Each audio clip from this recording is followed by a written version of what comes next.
The Dakota Access Pipeline protests have finally received their first visit by a presidential candidate.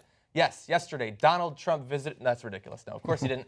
It wasn't Donald Trump. It wasn't Hillary Clinton. Gary Johnson might be on the way. I don't know. But Jill Stein did actually go to the protests. And she not only went there, she not only spoke with the activists there, but she actually got directly involved, which you're going to see in this video.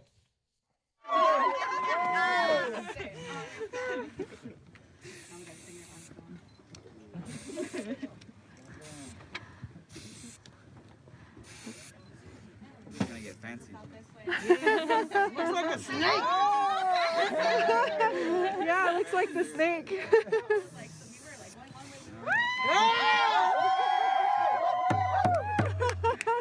I can't tell exactly what she was writing there, but she was thinking very hard about it. I think death to Jews is what I saw. Really? Wow. Yeah. You'd think that'd be bigger news. Yeah. The problem is, to cover that, then they'd have to actually mention her name, which they don't want to do. So look, she got involved there, spray painting one of the bulldozers, which is one of the big points of contention from the activists there, that they're bulldozing sacred ground.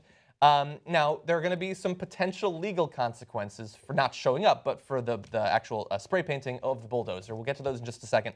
If you haven't been keeping up on the news on the Dakota Access Pipeline, I want to bring up this picture. It's going to show you how big it is, because it's easy after Keystone to think, this is probably just a small one, right? It's in the Dakotas. No, it's a massive pipeline.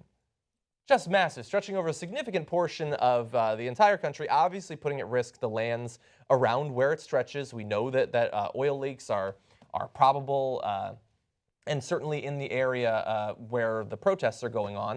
I mean, we're talking about the possible destruction of the only water access that many people have. And so thankfully the protests have been going on for some months. Now Jill Stein showed up, she got involved in the protests, and she might actually be arrested as a result of it.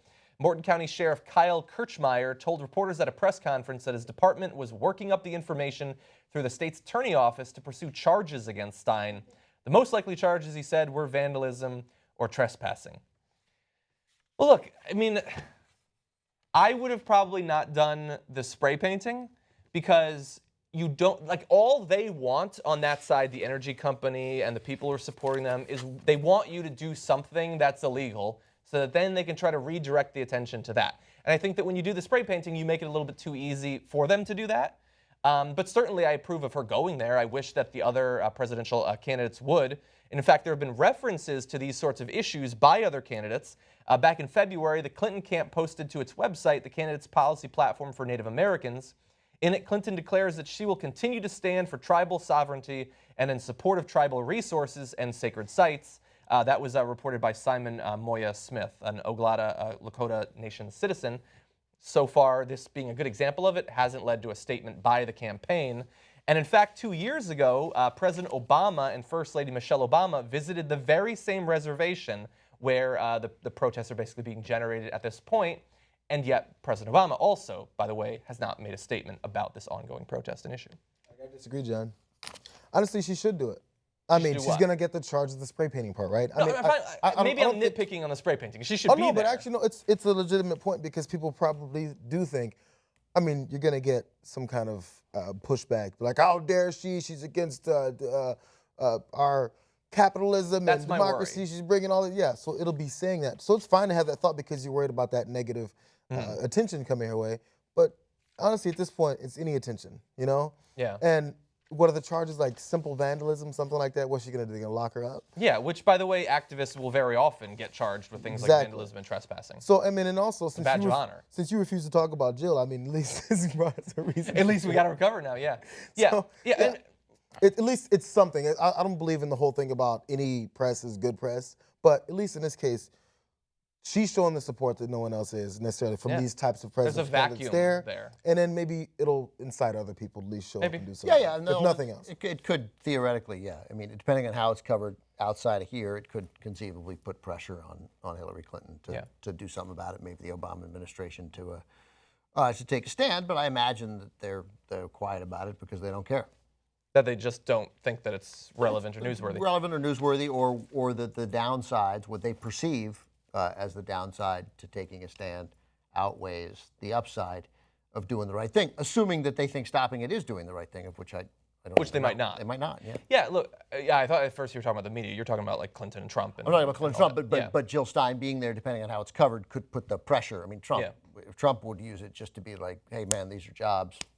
Who cares? Here, I'll make sure that it doesn't leak. I'll build a wall around the pipeline to protect it. Yeah, which, look, I get that that's almost certainly why Clinton isn't commenting on this. Either she approves of the building of the pipeline or she doesn't care, which is fine. You can ignore the concerns of the people, but you should also then have ignored them when you went to try to generate a few extra votes and get a little bit of money from the area. Well, I mean, yes. But be universal in your ignoring, not...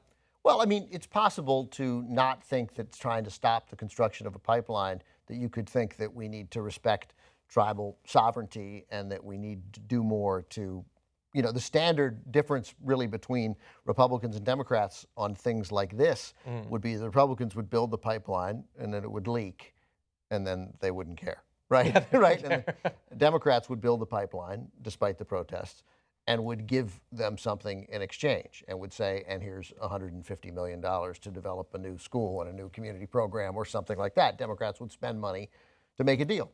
And maybe that money would then get stolen by the tribal elders and would never filter down, and there'd be no tracking of it, and it would be wouldn't be true compensation. Wouldn't be for true the historic compensation, nature right, of right, the, right. Or and it would lead people to then say, look what happens when you just give government money and they just waste it. Like you could, fine, but that's in general that's what the Democrats would do. Okay, how do we make this? How do we make this work so it feels good for you? Yeah. Yeah, it might be. Look, I would have less of a problem with her visit not being covered if more of the media covered the situation at all. Has there been much talk of her visit? Not yet. It's been almost a full day, and I haven't seen much news about it. It's possible. So to that sense, she definitely should have spray painted it because the act of her spray painting, the visual of her spray painting it, that's true. Is a bigger makes it more like. Look, she's a fourth. She's running in a solid fourth place, getting 3% of the vote. The only interesting thing from inside a newsroom to cover her, other than this theoretical sense that we ought to cover them equally, but I don't even think we should cover them equally. That's only two of them can win, and that's okay. That's a norm. No one would be making this argument if there were four people running for a seat in the House from Florida, and one person was at 44, one person was at 39, and the other two split. You wouldn't be like, we don't need to go to John's debate. He's pulling 5%. So why am I the person in this? Right, so you're in fourth. JR's 39. JR's in third. Yeah.